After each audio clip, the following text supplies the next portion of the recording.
Welcome to Tokyo Wave, recorded in a live studio in Harajuku, Japan, with your hosts Aaron and Parker.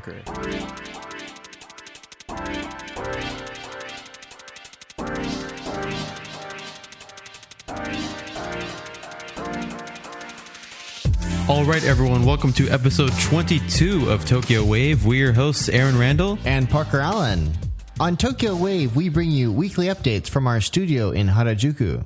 Join us in segments featuring this week's top news, political happenings, business, and other random garbage straight from the trash can.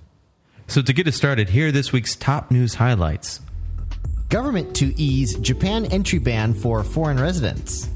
Toyota to withdraw from U.S. subcompact car market. Safe containing more than 1 million yen disappears from Ninja Museum. This week in Japan. All right, so to get us started, government to ease Japan re-entry ban for foreign residents. NHK has learned that the Japanese government is planning to ease the strict re-entry ban that has been in place to curb the spread of coronavirus. The government is currently denying entry to foreigners from 146 countries and territories. The restrictions even apply to permanent residents and students. Exceptions can be made for childbirths and relatives' funerals. Well, I'm about to give birth, and I have to go to my own funeral, so...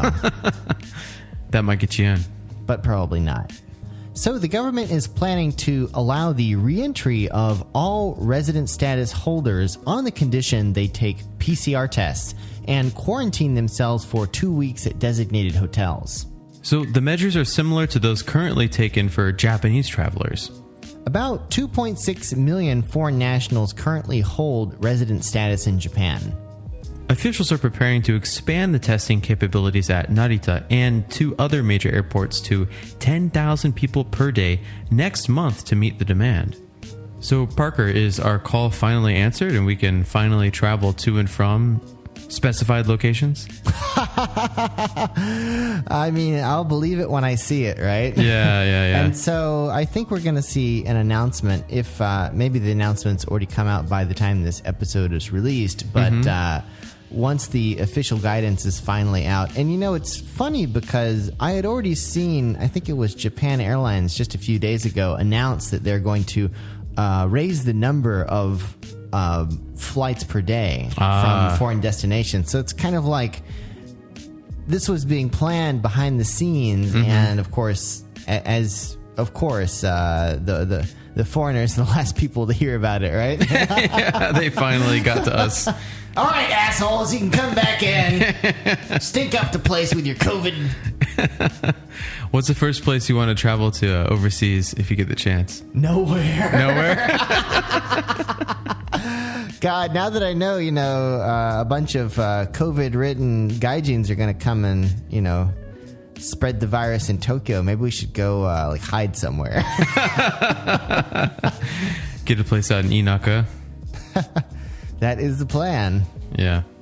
All right, up next, Toyota to withdraw from U.S. subcompact car market. So the Japan Times has reported that Toyota will withdraw from the U.S. market in the subcompact segment, which basically means those tiny cars that Japanese automakers are so famous for.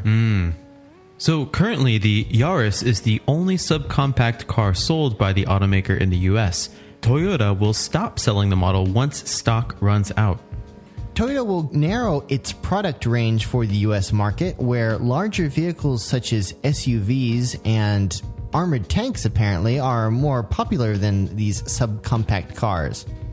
Toyota currently outsources the production of the Yaris to a Mexican plant of Japanese partner Mazda. The model's production for the U.S. market ended in June. So the subcompact car market in the United States has been shrinking as consumers shift to larger and larger automobiles. And this preference has been forcing automakers doing business in the United States to review their strategies.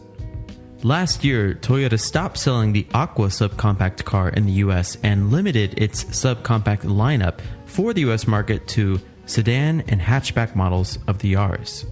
You know, this is a long time coming. Over the past decade, the U.S. car industry has just shifted bigger and bigger. It really feels like we're going back to the 1960s and the 1970s in terms of car size. For sure. Probably you feel it too, but going back to the States over Christmas and summer, whatever, I'm always shocked at how gigantic certain cars are on the road, right?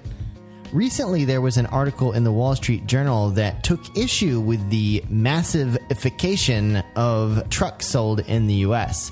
The article itself was called, "Pickup Trucks Are Getting Huge. Got a problem with that?" Great title. And it actually, they interviewed some of the designers for these trucks, and apparently the design brief is simple. Make them look as intimidating as possible. Wow. And obviously, if you've got this big, massive bus-like front end and you get into an accident with another vehicle, you're basically going to impale your competition, right? Right. And so it's almost like this is by design. And so obviously there are certain restrictions on, materials, etc. So a lot of these big, imposing, menacing grills are made out of plastic. But still, they look scary as shit. Right. It's funny too, going back, Volkswagen has a couple mini cars, right, in the States, and a lot of times when I see those, even in Florida, Florida, man, we've got some gigantic trucks on the road, probably in Tennessee as well. But I'll see the small Volkswagen and the gigantic truck, and I'm like, oh, geez, I would not want to be in that, Mini Coupe, whatever, or any of the small Japanese cars in the States, because there's some scary cars on the road right now. I mean, basically, driving in the U.S. is like Mad Max. We need reinforcements! Yeah, no, for sure, man. It's nuts. New rule. Buying a car in the United States, make sure you can attach a gun to it. Where do you put the gun? In the back. That's why it's a truck. This one comes with 10 gun mounts.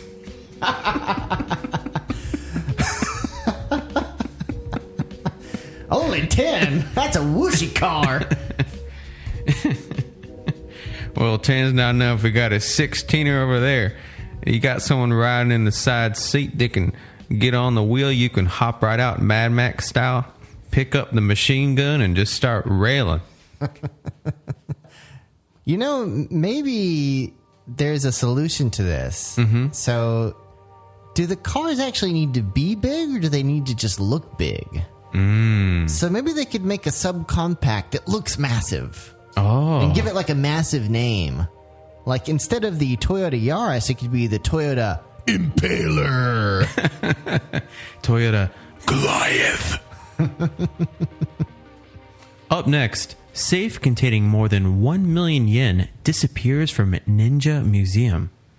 A safe deposit box containing at least 1 million yen in ticket sales was reported stolen from the Igaryu Ninja Museum in Iga City, Mie Prefecture, also known as the Ninja Village.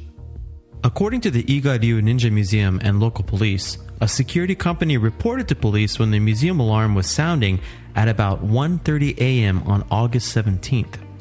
Responders to the call found that the entrance door to the office had been pried open with a crowbar, and a safe that was inside, which was about 50 centimeters tall and weighed over 150 kilograms, had disappeared. Over 1 million yen in cash from merchandise sales and entrance fees were stored inside the safe. A security camera near the entrance of the office recorded a car stopping near the building. Later, a person coming out from inside turned the camera away. Sneaky. The museum has submitted a police report, and the police are conducting an investigation, including a detailed analysis of the images taken by the security cameras. I just can't believe they owned up to being ninja'd. Yeah. That's pretty wild. How embarrassing. I mean... So do they have like legit photos of this person in like ninja, like full on ninja gear? I didn't see any photos, but isn't that kind of implied? I mean, yeah. if you're gonna stick up the ninja museum, I mean, you're not gonna go in like jeans and a baggy t-shirt, right? You gotta dress the part. My guess, it's someone who worked at the museum or knew the museum well. That's what the police said. Oh, really?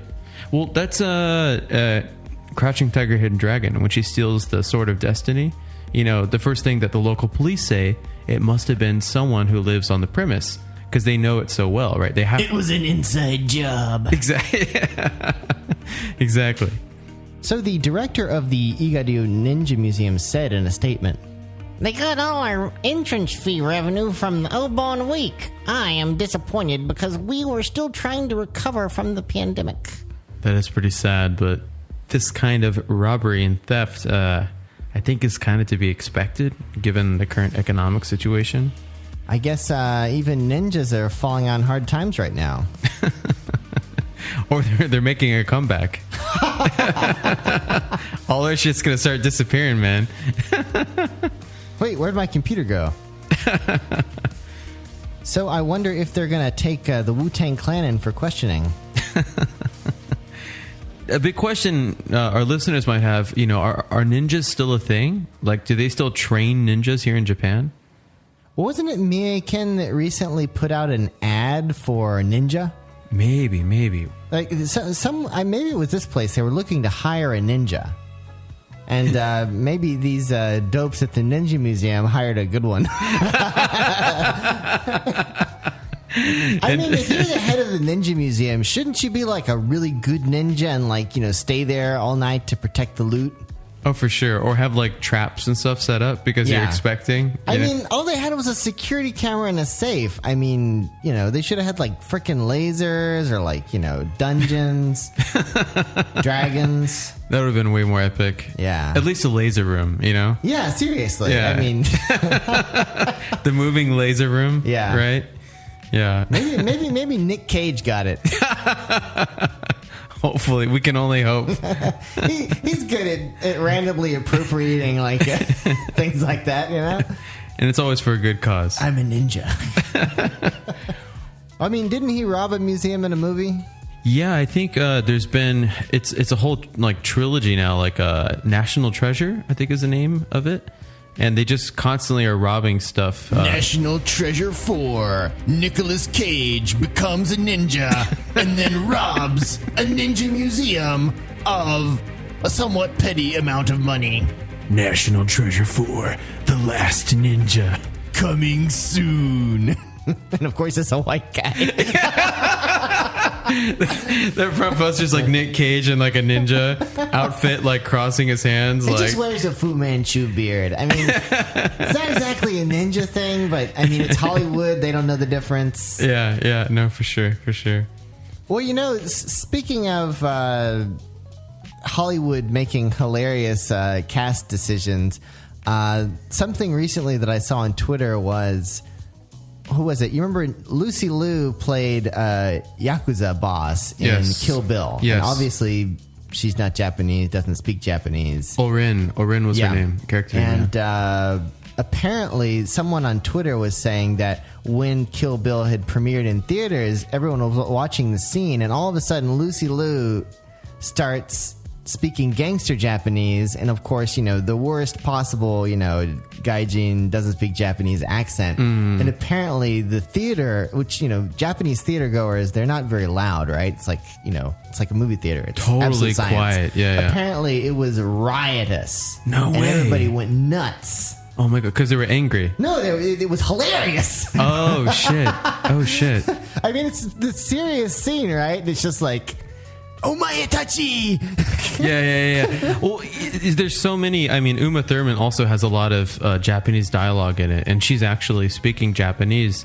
And I've always thought about, I watched the Kill Bill movies with my girlfriend maybe 2 or 3 years ago, and I hadn't seen them for 10 years. And after coming to Japan, I realized how big the movies were in scope, right? Because you got all these American actors from LA to speak Japanese, came over here to Tokyo and Okinawa, did lots of filming. And I've always wondered how the Japanese interpreted it, because it's like you said. We know now they thought that scene was absolutely hilarious. If you're trying to join a group, Facebook now, I think it's their last hurrah, they're trying to promote groups. And if you join a group, there's usually like a couple questions you have to answer in order to join. Have you heard about this? No. Maybe we should make a Tokyo Wave group, and the question should be, was Tom Cruise really the last samurai? What's the right answer, Aaron? Yeah. And they have to say yes to be admitted. I don't know. That just came to my head. Really random. Oh, now we've just given away the secret. Yeah. Next up on Yenny and a Bill, y'all, we talk about Japan's retail industry imploding. You're now listening to Tokyo Wave. Yenny and a Bill, y'all.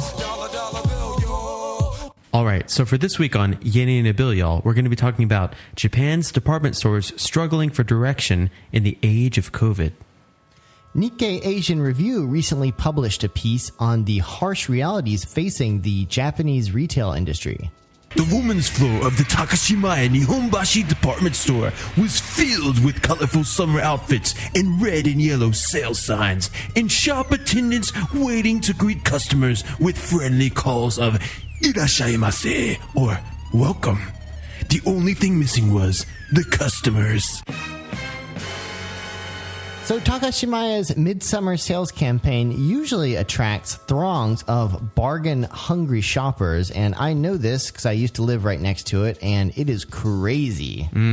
But with coronavirus on the rise again in Tokyo, and still Japan is closed to outside travelers, brick-and-mortar retailers, especially these department stores, are struggling to win back customers.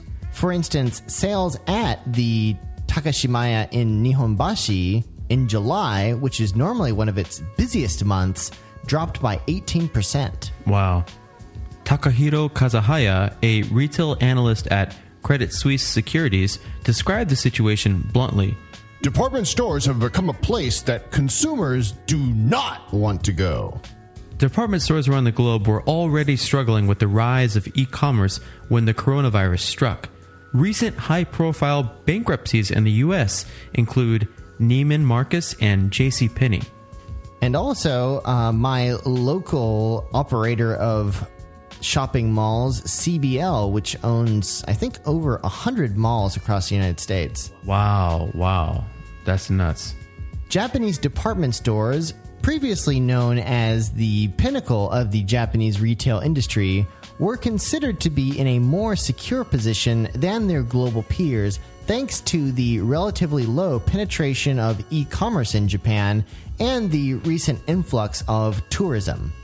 The pandemic, however, has exposed the weaknesses in their traditional and unflexible business models. The first blow came from the sharp drop in Chinese tourists after Beijing banned group tours in February to stem the coronavirus outbreak. Unlike U.S. department stores, which rely mostly on domestic spending, some stores in Japan depend on tourists for as much as 30% of their sales. And Parker, me and you can probably attest to this. In Ginza, there's certain stores, there's always Chinese, Malaysians, like all over East and South Asia, right? Well, and even in the past decade, 10 years ago, if you went into a Japanese department store as a foreign-looking person, the shop attendants, it was like, disperse! Active shooter! Or just everyone panics, right? Like, what the fuck do we do? Yeah. You almost wanted to bring a big flag like, I speak Japanese, guys. Give me some service. Or a big American flag. I don't speak no Japanese. So Japan's virtual ban on foreign nationals entering the country, which obviously is going to change in the coming months, but as of the time of this podcast is still in place, means that department stores cannot look forward to a tourist-fueled recovery anytime soon. So an even bigger blow came on April 8th, when Japan declared a state of emergency and requested department stores, among other businesses, to temporarily close. The more than month-long closures hammered sales. Isetan Mitsukoshi Holdings, Japan's largest department store operator, posted a $288 million net loss in the April-June period as sales plunged 53%. Four major department store operators, Takashimaya, J-Front Retailing, Sogo Seibu, and Matsuya, all posted operating losses in the March to May period. Wow. I won't say the name of the company, Parker, but the company I used to work for, our biggest shop was in Isetan and Shinjuku. So I can only imagine. And it was like a luxury brand as well. Must be really hard hit right now.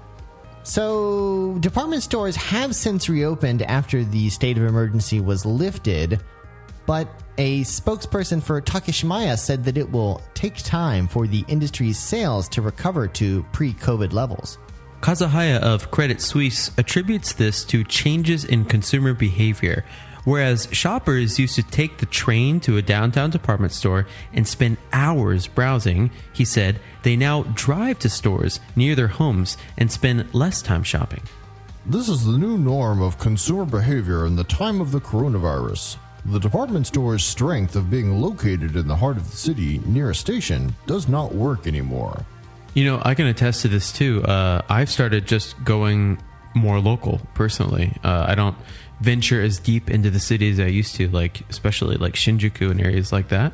I'm pretty much the same, except for because I have a car. Basically, my weekends are spent in Saitama.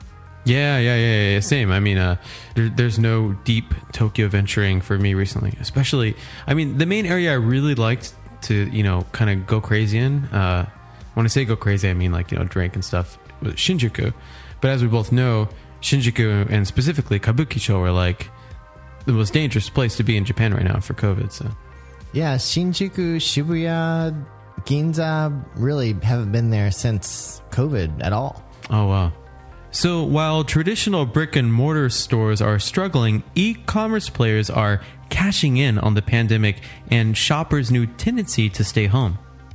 Amazon Japan's president, Jasper Chung, in an interview with the Nikkei in June, said that although we do not disclose sales figures, customers' use of Amazon has increased significantly. In other words, we're fucking rich, bitch! Goddamn! Goddamn, I just got this job and fuck, man, we made so much money! Chung said that demand far exceeded Amazon's usual peaks, such as during the year-end shopping season. He then got into a Lamborghini and flew away towards the moon.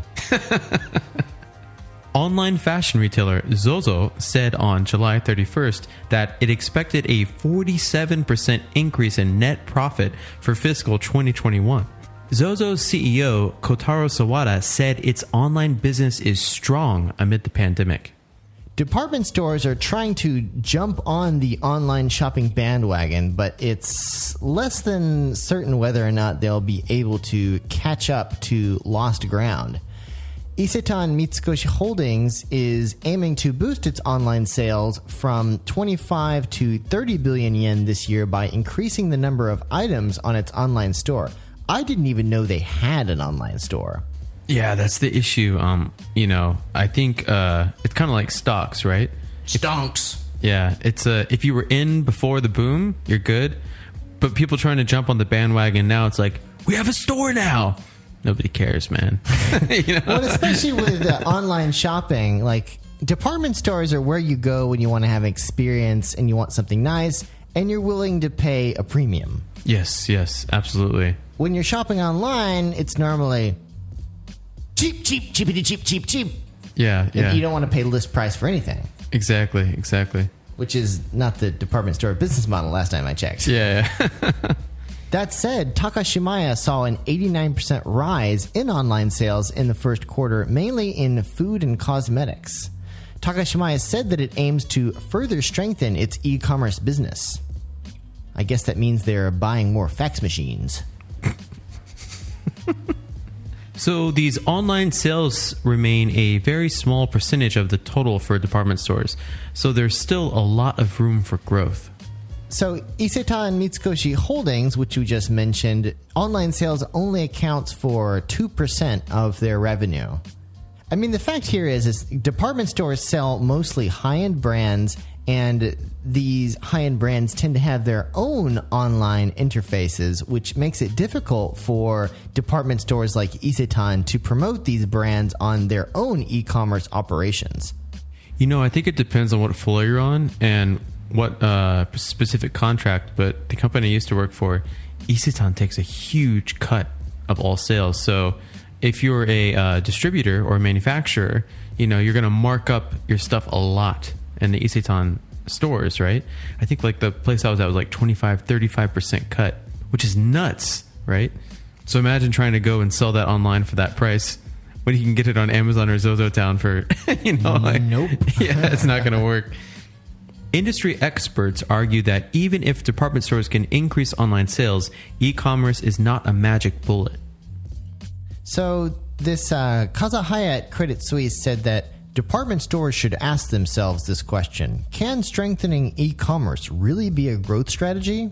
Kazahaya pointed to U.S. department store giant Macy's as an example. Macy's e-commerce business reached 25% of its total sales in 2019, but the company announced in February that it would close 125 stores and lay off 2,000 employees. One of the biggest draws of department stores is their large selection of high-quality goods. Kazahaya argued, they have to stick to that strength. Shin Ikeda, professor at Ritsumeikan University, agrees with this. Even if department stores bolster their e-commerce business, they won't be able to rival Amazon. Areas where department stores can actually improve, according to experts, are efficiency and profitability.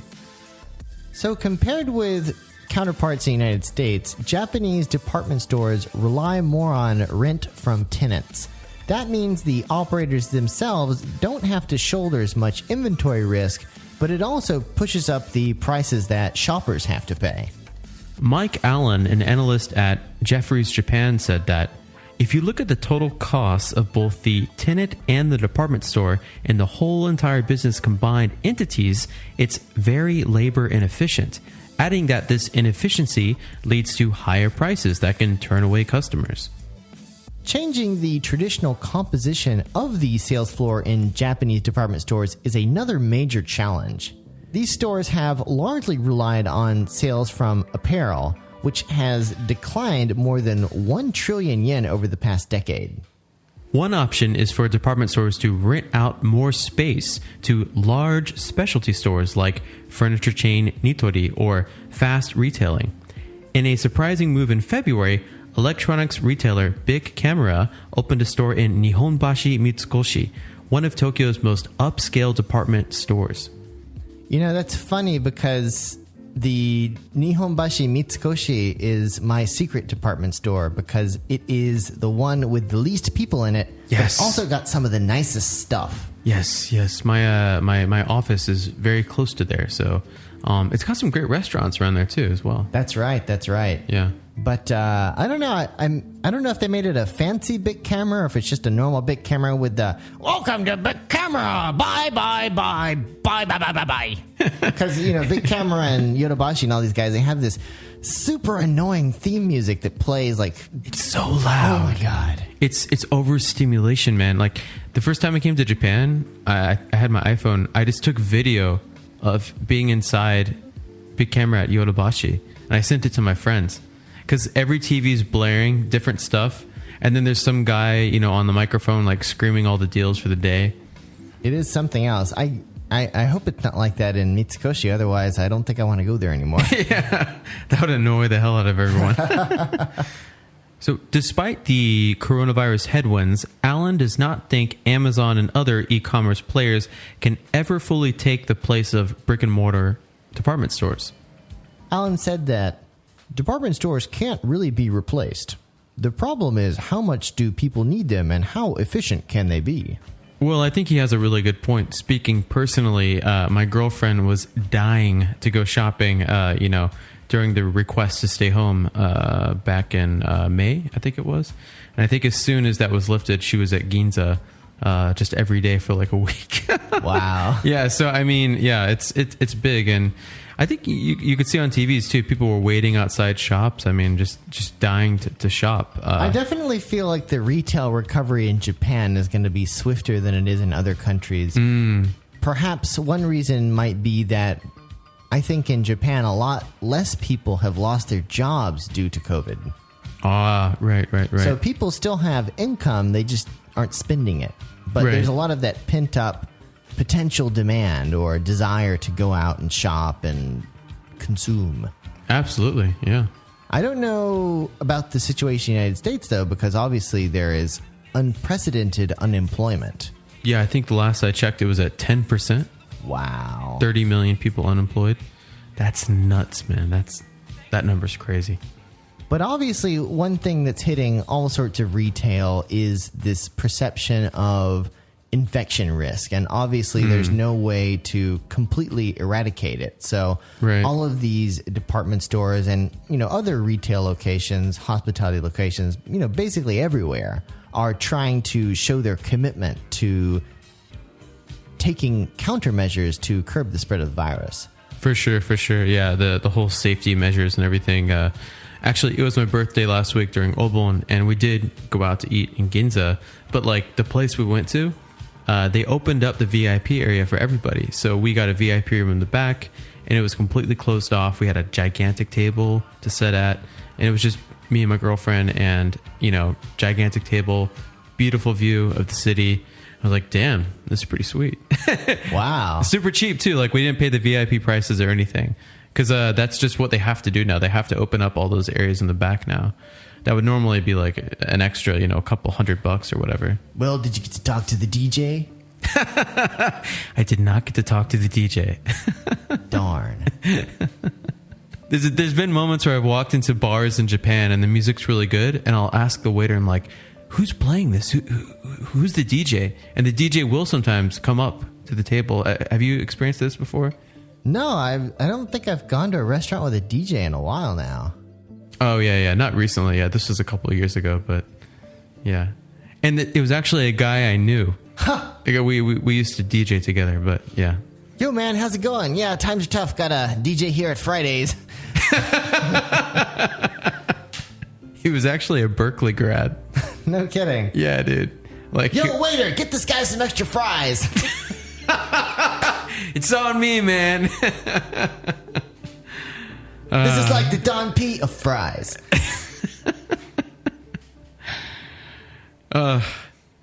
Hey, listeners, that's right. You listener right there. Who do you think should be our next guest on Tokyo Wave? Let us know. Drop us a line at wave@tokyowave.jp. We hope you enjoyed Tokyo Wave. If you haven't already, you can subscribe to our podcast on Apple Podcasts, Spotify, SoundCloud, and YouTube. Or follow us on Twitter, Instagram, and Facebook. Join us again next week on Tokyo Wave.